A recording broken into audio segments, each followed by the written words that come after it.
Hello प्यारे बच्चों, मैं हूं कमलेश मनोहर, आप सभी का स्वागत करता हूं आपके अपने चैनल दी एनएसवाई एजुकेशन में।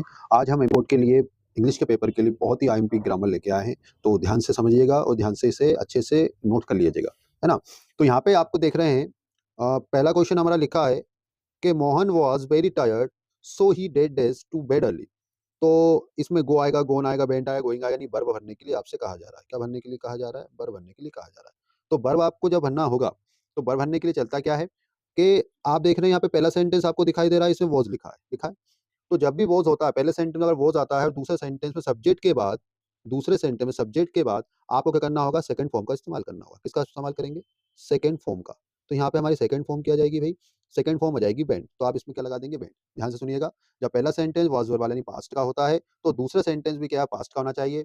और यहाँ पे हमें वर्ब भरने के लिए कहा गया है, सब्जेक्ट के बाद जब कई वर्ब भरी जाएगी पास्ट वाले में, तो सेकंड फॉर्म का इस्तेमाल करेंगे। ओके, पहला क्लियर हुआ। दूसरा देखिए, the sun did in the east. अब यहाँ राइजेस आएगा, राइज आएगा कि राइज्ड आएगा। यहाँ भी आपसे वर्ब भरने के लिए कहा जा रहा है। तो सन क्या है हमारा? सिंगुलर यानी एकवचन सब्जेक्ट है। जब एकवचन सब्जेक्ट होता है, तो उस सेंटेंस के अंदर आपको ये देखना है कोई पास्ट की बात तो नहीं है, तो हमें पास्ट की कोई बात नहीं दिख रही है, तो यानी या तो इसमें फर्स्ट फॉर्म आएगी या फिर एक ऐसी वर्ब आएगी जिसमें आपको एस जोड़ना होगा, यानी एस फॉर्म जिसे हम कहते हैं। तो सिंगुलर सब्जेक्ट जब भी होता है, तो सन क्या है? एकवचन सब्जेक्ट है। तो इसके साथ जो वर्ब आएगी वो कौन सी आएगी? जिसमें एस लगा होगा, यानी एस फॉर्म वाला अपन कहते हैं प्रेजेंट सिंपल की बात जो बताता है। ओके, क्लियर हुआ। तो पहले में आपने देखा वॉज था, इसलिए दूसरे सेंटेंस में सेकंड फॉर्म का इस्तेमाल किया।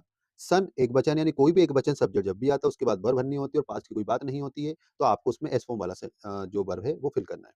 ओके, नेक्स्ट हम देख रहे हैं। नेक्स्ट में हमसे बोला जा रहा है कि rearrange the words the meaningful sentences, यानी इसमें एक सेंटेंस दिया गया है जिसको आपको क्या करना है? ठीक तरीके से फिल करना है, सॉरी रीअरेंज करना है ना। तो कम आई सर इन में क्वेश्चन मार्क, तो आप देख रहे हैं ये क्वेश्चन वाला सेंटेंस है। क्वेश्चन वाला सेंटेंस जब भी होता है तो इंट्रोगेटिव कहलाता है। कौन सा कहलाएगा भैया? इंट्रोगेटिव। और इसे आप बनाएंगे हसबो से। हसबो क्या चीज़ है जरा आपको पता है? हसबो का मीन्स है आप हेल्पिंग वर्ब पहले लिखेंगे, फिर सब्जेक्ट लिखेंगे, फिर वर्ब लिखेंगे, उसके बाद आने वाला जो भी ऑब्जेक्ट होता है उसे आप लिखेंगे। तो सबसे पहले हम ढूंढेंगे वर्ब को।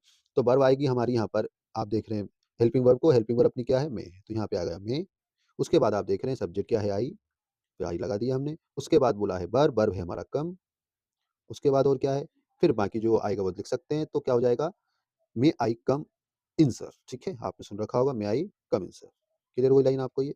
और आखिर में क्या लगा देंगे? क्वेश्चन मार्क को। कोई दिक्कत? ठीक है, तो ऐसे आप लोगों को करना है। आई होप आपको समझ में आ गया होगा। तो नेक्स्ट वीडियो तक इंतजार करिए, तब तक के लिए इन तीन ही क्वेश्चन को अच्छे से सीखिए। ओके, जय हिंद।